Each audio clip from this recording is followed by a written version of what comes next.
Start stream on YouTube.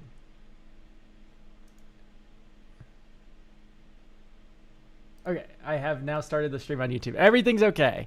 What happened to the face cam recently? Honest to God, it's because I've been too lazy to do my hair the last few streams. Is that okay?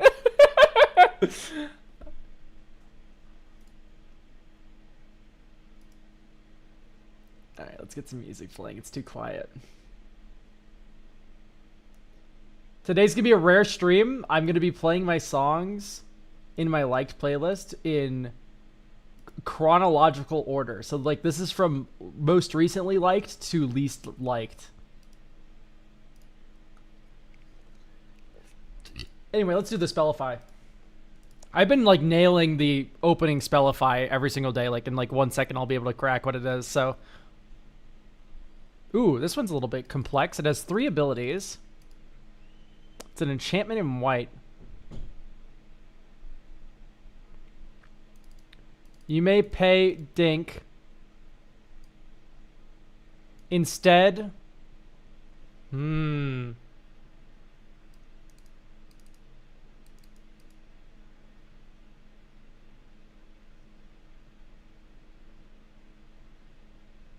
Okay, if you could have any legendary permanent as a commander, what would you put in the zone of command? Sorry, not the command zone. Ooh, that's a good question. Type legendary minus is commander in Scryfall here. Like, what is the spice here? Oh, you could do lands, legendary lands. You could do Dark Depths, right? Dark Depths would be pretty funny. Make your land drop out of the command zone. Like, that's kind of badass. Or you could do any planeswalker.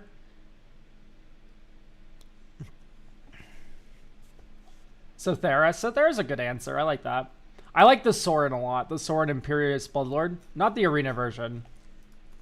Game paper.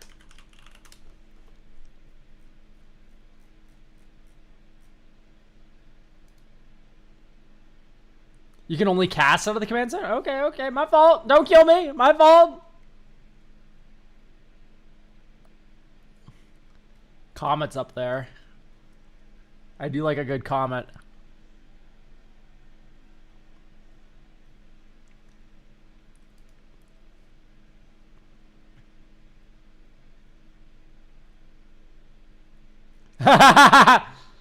Type legendary minus his commander game paper Emrakul. It's banned. So it's not a commander. That's so funny that Scryfall does that. Oh, Elbrus! I would do Elbrus. Elbrus is badass. Elbrus is certainly up there.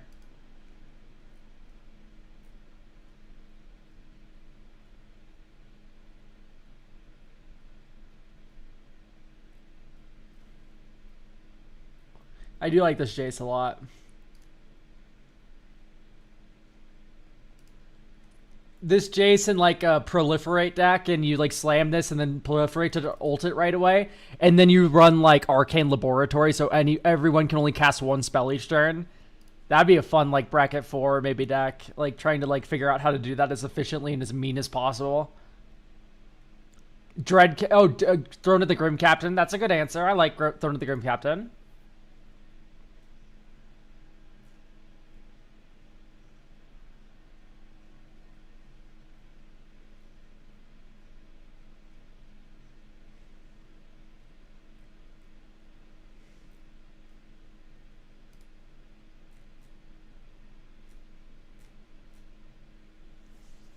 Wow. Add 1 colorless to target creature or player. Wow. This sucks.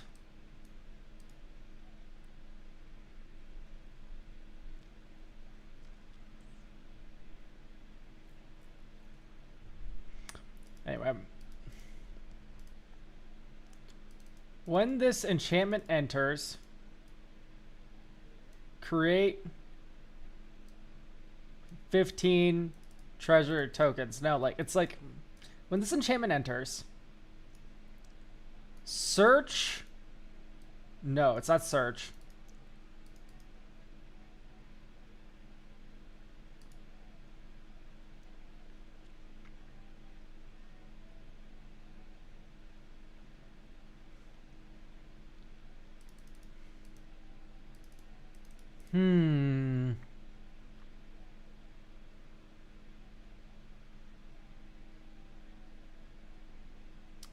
When this enchantment enters. Okay, here. I'm going to lock in E. INSTE. No, so this isn't instead.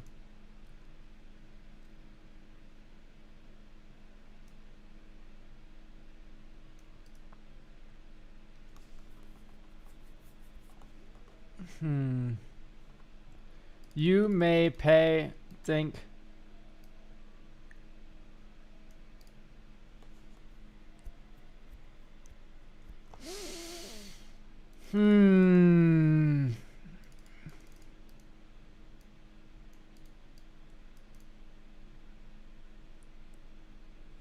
Why is this E capital? Because this says enchantment. When this... Ooh.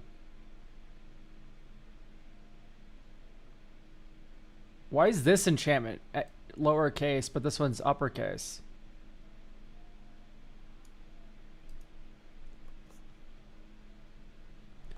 What do you normally capitalize in this game? Hang on, I got a DM.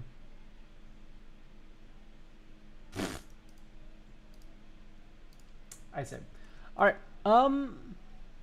You may pay number.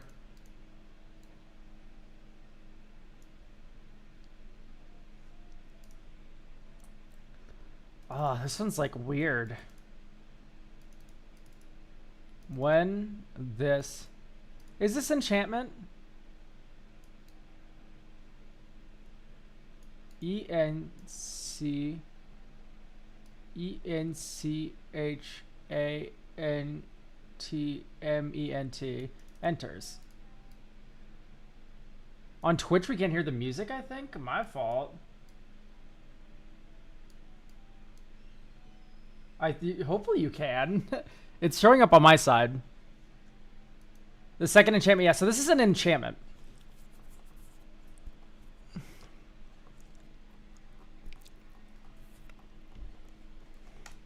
I'm just trying to think about what else you'd fucking capitalize in this game.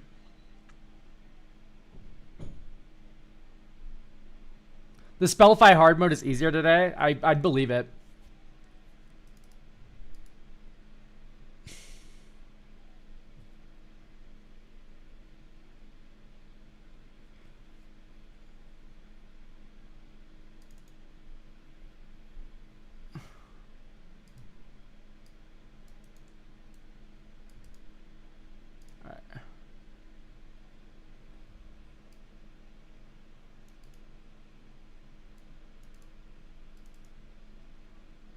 Huh.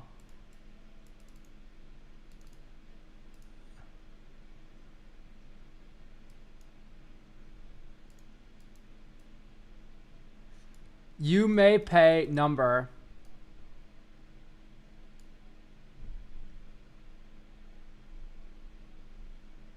Is it weird that adding letters has made this somehow harder?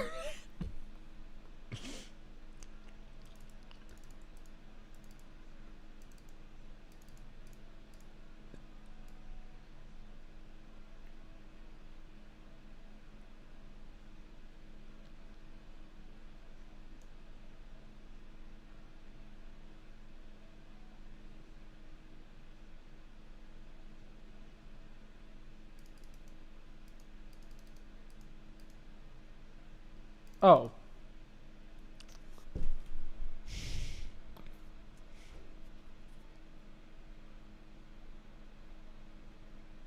We got a lot of the vowels up here.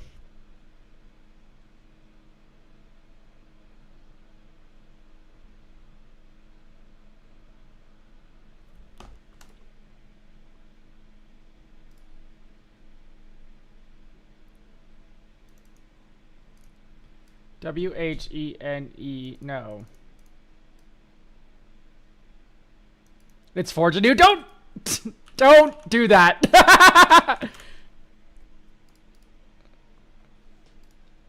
Don't do that. I know the urge is there.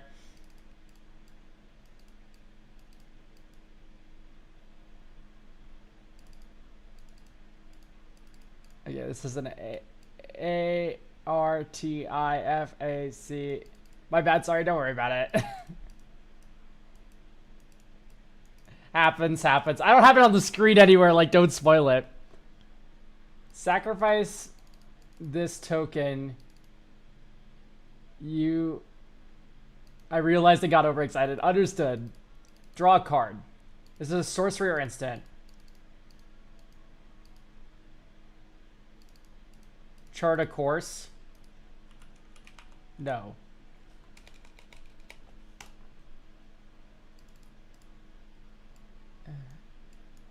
INSTANT. So it is an instant. Create a food token. Or whatever. Or create a clue token.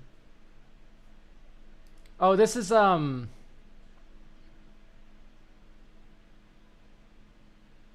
fuck.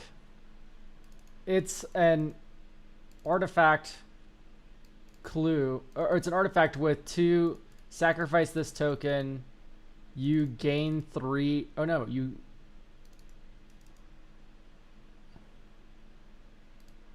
It's an artifact token with pay 2.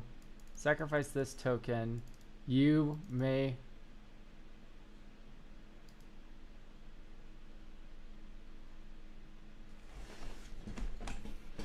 Instant 7, sorcery 7. Yeah, I'm well aware. It's an instant or sorcery. And then it cantrips.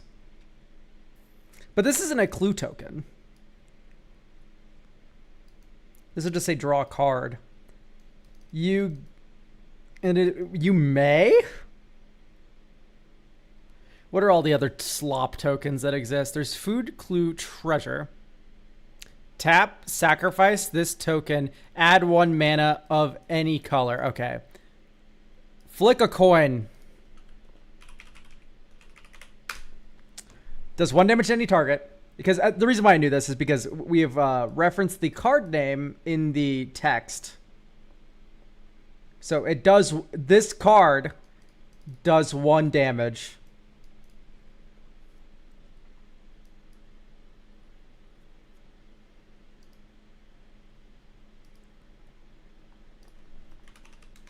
Let's go back to Moxfield. Okay, let's get to deck reviews, eh? We have Matra here. Let's start with Matra. Unless does anyone need to go first? Any Europeans?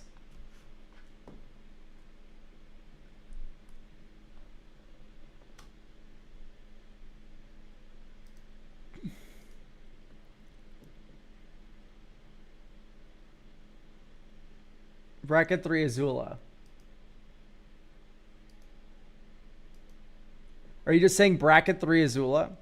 Oh, that's the fun home for Flick a Coin. I see. 10-4. For Flick a Coin, yes, yes. All right, since we have no Europeans, we'll start with Matra's deck review here. Game plan is to play a regular mono white control deck until I surprise the table with the door to nothingness that hopefully kills 1 or more opponents the turn it comes down. New deck, no history. I'd like to avoid game changers, stacks, wipes, and generically strong cards. No budget restrictions like proxy. The deck struggles with consistency. Sometimes the gold fishing is way too strong. Sometimes it just sort of fizzles out. It also has a very weak. It's also very weak to disenchant on my ramp artifacts. This is my Kyoto deck for a while, which helped protect artifacts, but the ally package helps fill out turns that miss drop. So it's tough to say I don't want stacks, because the best way to enable a very slow do nothing card like Door to Nothingness is with stacks. By staxing out and slowing the table down to the speed of your game plan, which is glacial. It is very much glacial, Door to Nothingness. That helps a lot. So that makes this very challenging. Now, I would like to see an expedition map. I'd like to see an Urza's Cave. We don't see an Urza's Cave. I would like to hit you with a little bit of a truth nuke, I think. It's hard to get Wooburg in mono white. For me, I would maybe like to see a World's Tree. And it just makes all your lands tap for Wooburg. Just like best fixing you can ask for. See tags, I filter artifacts. That's beautiful. This also does filter stuff. You could have filter in your deck and also have this. It can be both. It can be both. Both can be true. You know what I mean? Type and tag, extra doors. I mean, I suppose these are so expensive. These are very expensive. To return one artifact that we care about? I don't know if I like Redress Fate much at all. Amaria Shepherd I could get behind in a white control deck. That makes sense to me. Although we do have very few planes.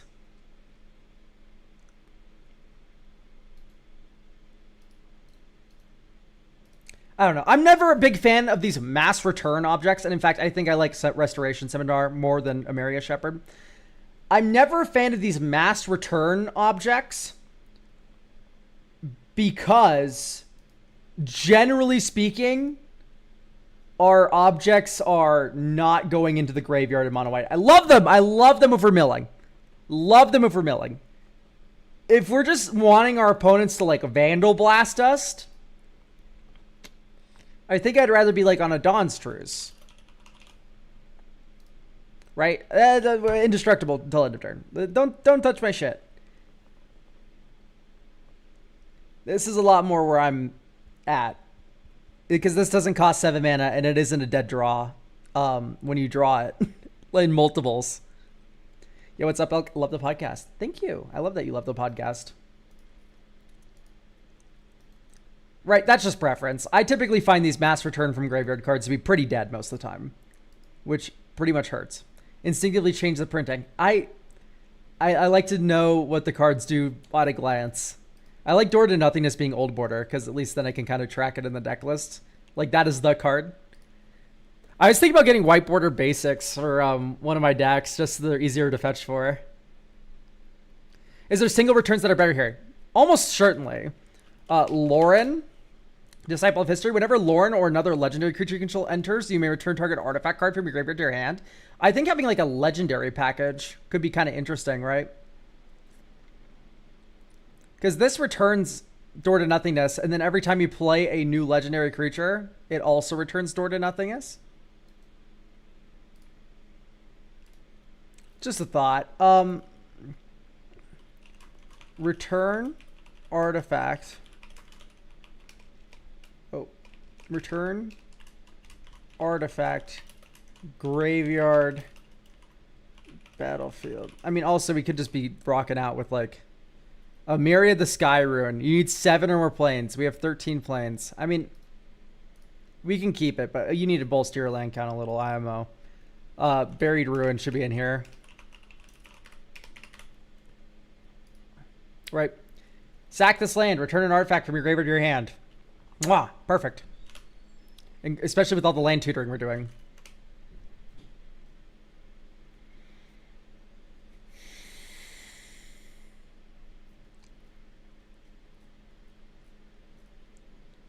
I forgot we're 5 color. That's crazy. But we need white. ID equals white.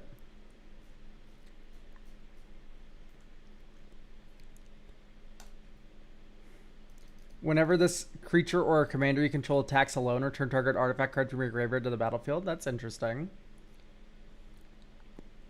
Builder's Talent could be something. This class enters makes a wall. Whenever a non-land token enters, return target non-land creature, non-land permanent. It's definitely fine. Just seems kind of expensive to get all the way up there. Sort MB.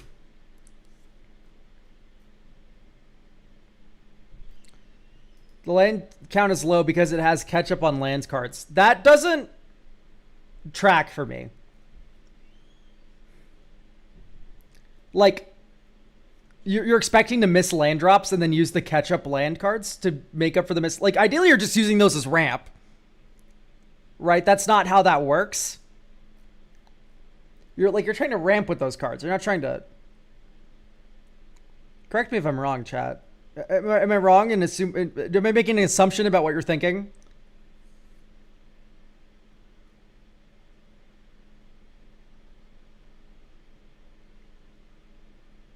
That pinned comment, holy. What is that in reference to? Did one of my mods pin something? Oh, that's beautiful. Shoutouts Chad Ballsmacker for that one. That one is pretty cool.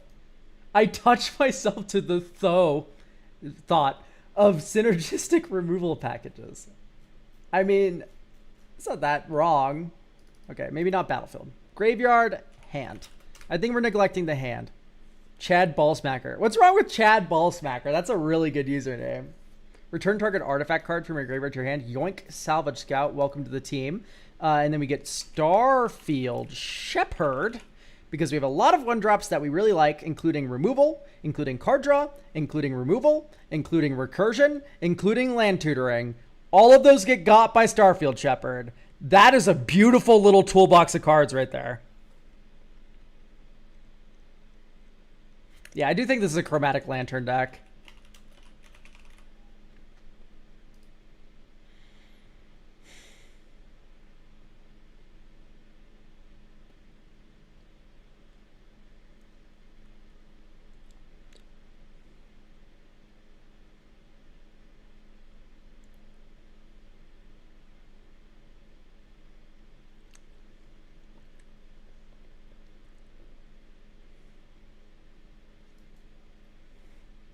I'm kind of concerned about relying on my opponents to activate artifacts for me to get my stuff. The 10 rings. Chromatic Orrery makes sense. That tracks for me. Mycosynth Lattice. Oh, so you can return everything. That's cute. I think it sucks. If you're running Mycosynth, my alarm bells immediately start going like, lock everyone out, lock everyone out, lock everyone out. It's typically not good anywhere else besides that.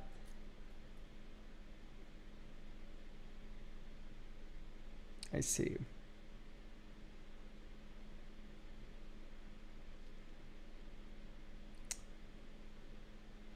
Okay. Why are we running Doorkeeper Thrill? Can you tell me explicitly what you think this card does? Because I think I have an idea of what you think it does, and you're wrong.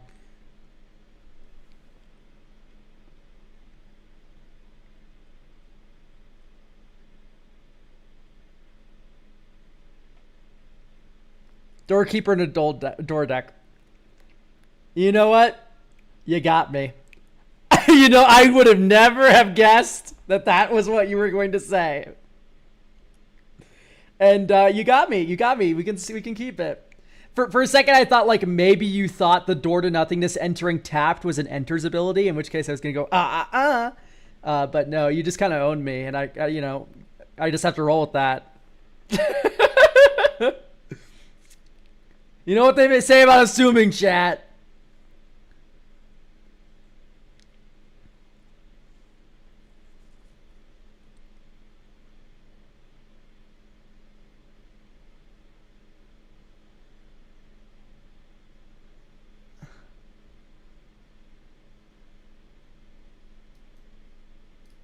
Earth Kingdom Jailer's a little strange. Oh, it's an ally, of course.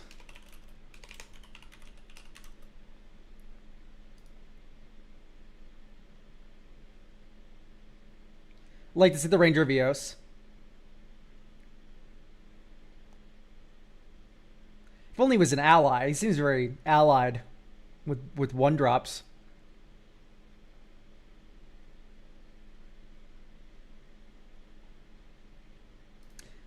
I think I'd rather see like Knight of the White Orchid.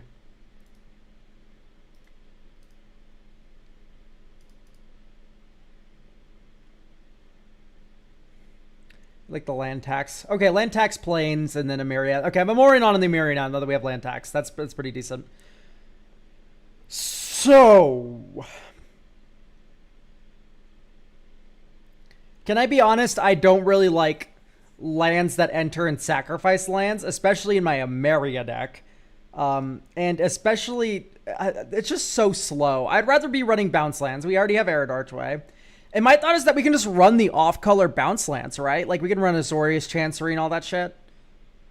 Like, just treat them like they're mono white. And I much prefer bounce lands because they're a lot less fragile than these. I hate Karoo. Can't stand that. So, like, we're World Tree already color pie breaking a little bit with the lands. So what if we just ran like Azorius Chancery? Oh, white. If I run the other colors, the surprise is ruined. No, it's not. Your commander has an activated ability. There's no surprise. Like, it's you're still mono white. You're just running the bounce lands for their effect. No one reads those activated abilities. Dog. Are you for real? Are you playing with toddlers?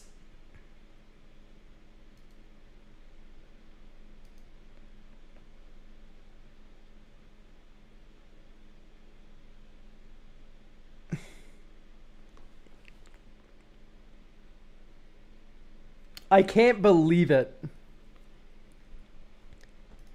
Anyway, Arid Archway, Guild List Commons is already in. Don't like Karoo.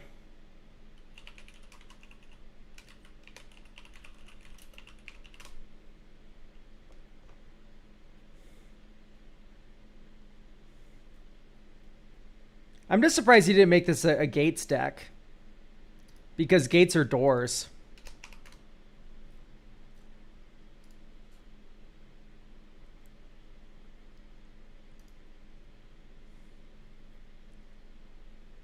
Okay. Still, I like the inclusion of a chromatic lantern here. Oh my god, genius gates or doors. I was joking, dude. Don't make me make this a gates deck. I do not want to put gates in your deck. Is this some sort of like fetish? Like what's happening here?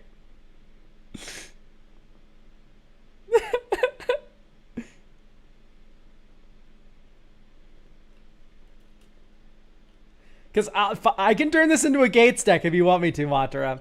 Do you want me to do monocolor gates, like mono white gates only? I will let you know we need to get rid of Emiria immediately if we're doing gates. Out, out, out. And we need to get rid of it. There's just going to be no room, I promise. Can't sleep, my love song. I can't sleep, my love song.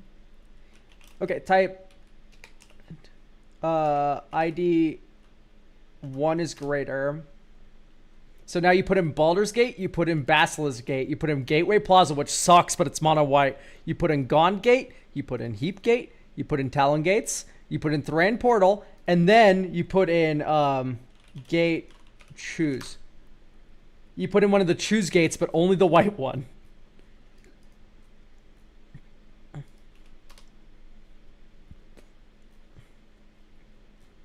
Citadel Gate. So now we have a whole gates thing. Oh, and you also do navigation orb. My orb. Boom. Portal to Phyrexia. Oh wait, hang on. That's cookery. What is a portal but a gate, but a door?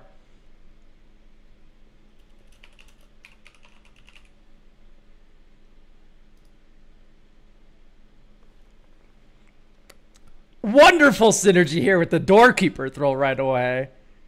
He certainly is keeping that door from doing shit. Crashing drawbridge.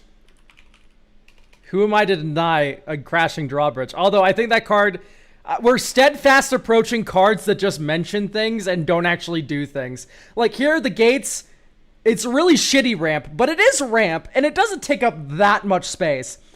Portal to Phyrexia, good card. It's just a board wipe that pays you off for ramping. Get crashing drawbridge. We're not attacking.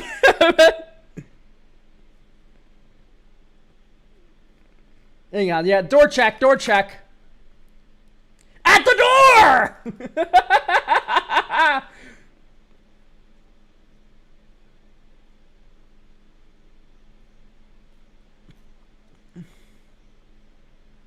Wow, this is such a cool effect. Target player puts the bottom card of their library into their graveyard. The fuck? That's crazy. Art tag door? No, that's too easy. Oh, evolving door, my beloved. This is like my favorite door card, I think.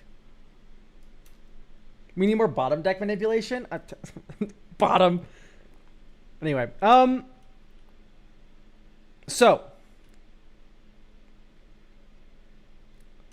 Doctor Who Reverse Lady, yeah, River Song.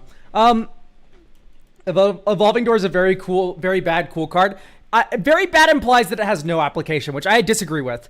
Evolving Door does a lot of very interesting things. A lot of people want it to be Birthing Pod, and they cheat mana, and then they explode the game. That's not... I'm going to pull up Evolving Door, because no one knows what this card does. But it does something very unique that I think people shit on because it's not Birthing Pod. It doesn't need to be Birthing Pod to be good. Sacrifice a creature, count the number of colors in the sacrificed creature, then search your library for a creature card that's exactly that many colors plus one, exile that card, then shuffle. You may cast the exiled card, activate only as a sorcery. So, people read this and go, oh, it's not Birthing Pod, so it's worthless. Incorrect. If you have a deck that makes Eldrazi spawn, which green is one to do, you can sacrifice colorless creatures and get one color hate bears. And you can get like, oh, I need to blow up that artifact. Get Cathar Commando by sacrificing my colorless creature. That's good. That's good. Sacrifice a monocolored creature. I'll get my 2-color hate bear for this situation that I'm in. Like, it's good. It's not a bad card. People just shit on it because it reads like Birthing Pod and it isn't one. It just does something different. Okay, off my jank card soapbox. I'm going to say no Tome of Legends. I think it's going to be a long time before this gets back a door to nothingness. I'm fucking with everything else, though. So, we have 3 more slots now. Let's go... Crimson Raven, the sooner you stop questioning people typing mpreg in my chat, the faster you're going to, get with it, I'm not saying, like, it's not an unreasonable reaction. It's not. I'm just saying there's already kind of a... Oh, you're missing a gate. You're going to, like, these nuts me, man. What gate am I missing? Planar Nexus, yes. Planar Nexus is correct. Planar Nexus, yes. Gate Maze's End is not a gate. And I'm not interested in... You can't do mono-white gates.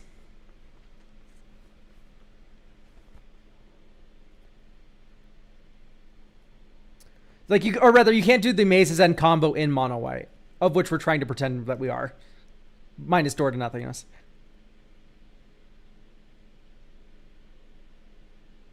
You can always hit your land drop. For like 12,000 mana, yeah, dog.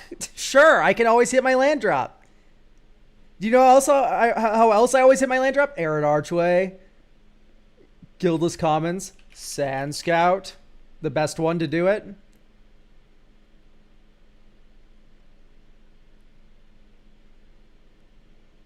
Nothing here to care about. Oh, this whole album's so good, but people only know this song. To be fair, it is the only... Oh, no, I have Angelina in my likes, too. Real, we need rooms. We'll put one room in. Well, let's find one room that's okay.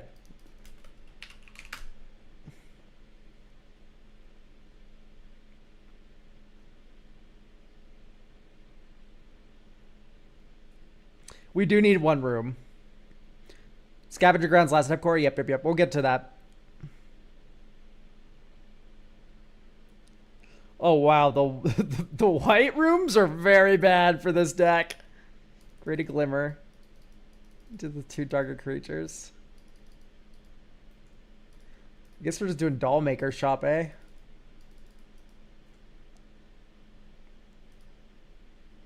This album is legitimately, like, generational. It's so good. Surgical Room's okay?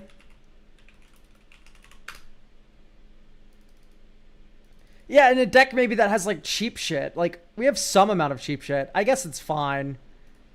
I guess I like it better than the other one. But, like, this one just... Oh, it's so good. People who have not played with that card yet, play with it. It's so broken, especially in a tokens deck. I don't think I like Dispatch. Path. Unless we have Deep Dome. We do have Deep Dome. Path to Exile. Winds of Abandon. You don't have to worry about catching up to your opponents when they have 5,000 lands. You can also just not overload it. In which case, a road needs to be in. A road. I like a road more than swords. Because we do have this like kind of catch-up ramp theme. So like ramping our opponents with the road and stuff is kind of swag. Totally awful. Thank you for the Prime sub. Oh my goodness. We need some keys to open all these doors. Don't worry, we're ahead of you on that one. We already got the keys. The keys are already in. And I like them in this deck, actually. Anything that taps for more than 1 mana, these are now ramp. That's kind of cute. I ain't gonna hold you. I think Ugin belongs in this deck. That's a little too mean, but just think about it. What is the eye of a storm but a door in the sky? What about a Dege to copy the door? That's how do we fucking station 12 in this deck without dying? That is certainly not. Hang on. So sorry, we need to add dink Chefette Dunes to make Sand Scout more consistent. But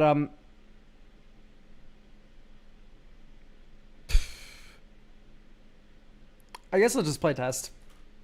Does this feel good or does it feel bad? This feels awesome so far because I've weathered Wayfarer. Oh, it's a tap land. Wait, hang on. I didn't think about that. This is okay. I like it. Plains Expedition map. Dink, dink, dink. Type land.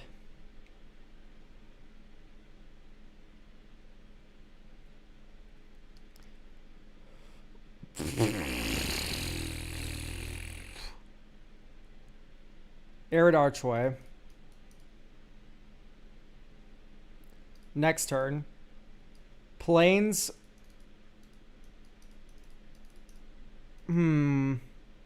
Mox Opal. Arid Archway.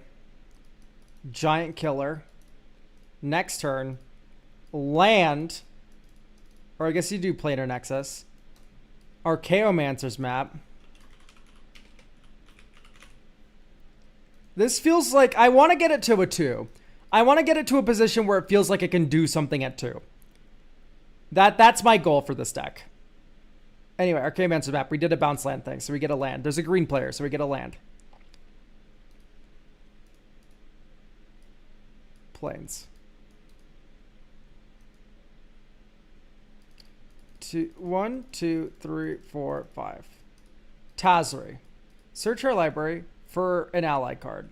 Type ally.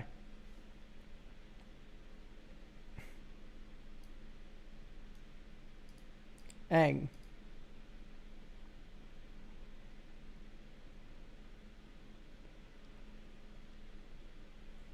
Dink, dink, play this room, return nothing. This will make sense soon. There's Amulet of Vigor. That's pretty cool. So 1, 2, dink. White, white, white, white, white. So we get 5 mana. Aang. Airbend another target creature. General Tazri. We don't have Metalcraft. Okay, now we have Metalcraft. 1, 2. General Tazri. Type ally. Experience counter is at 1. Is this a Zerta deck? No.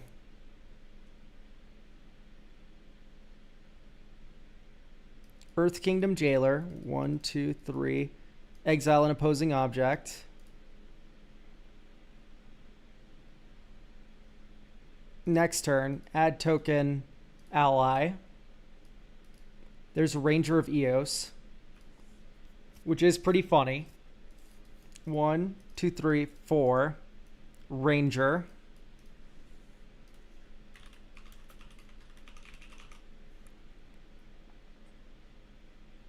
Weather Wayfarer. Esper Sentinel.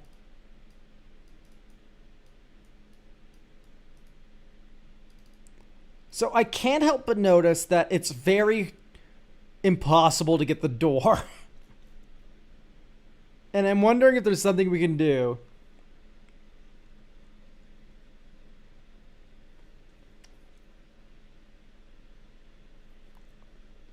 You can't build a house with just doors. You need some walls too. What is a door but a wall that can open?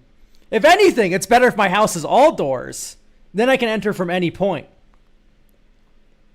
You don't want someone to open the doors? Just lock them.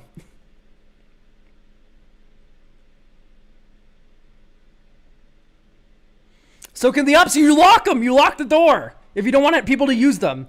At night, you lock all the doors. And then during the day, you unlock all of them so you can, like, open it up and let the house air out and shit.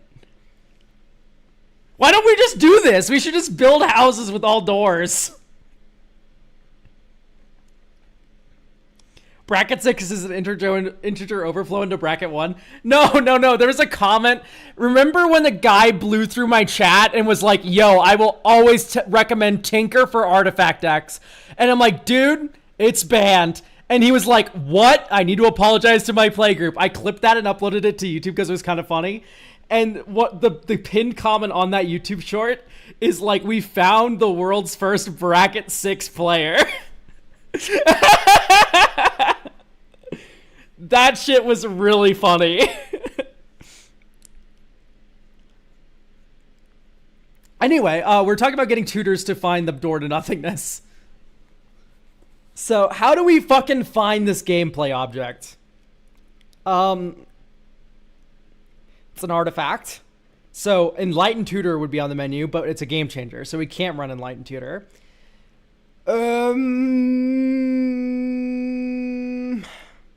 Inventor's Fair. That is on the menu. Sure. Oswald. We have Oswald, so that's another thing. Okay, we already have Inventor's Fair. Dude, do we do planar bridge? And what is a planar bridge but a door? Search for glory? Ah! Incorrect! It's not legendary! This artifact is not legendary! Don't ask me why. I would have been the first to put Search for Glory in this deck if it was, but it is not. Weatherlight, I think. Weatherlight doesn't tutor. Unless you mean the old bad one, in which case, no, I'm not doing that. Artifact, enter creature card, exile them, then shuffle, choose a card at random, exile. Yeah, 8 mana. I mean, I guess this is the same efficiency that we get with the fucking planar bridge. Idyllic Tutor works. Dog, this says artifact.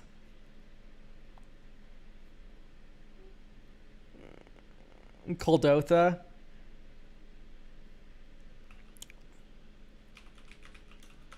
Planar bridge. And we're adding so many expensive colorless do-nothing artifacts that we can actually cut a colorless utility land somewhere like Mage Ring Network and actually run Ugin's Labyrinth.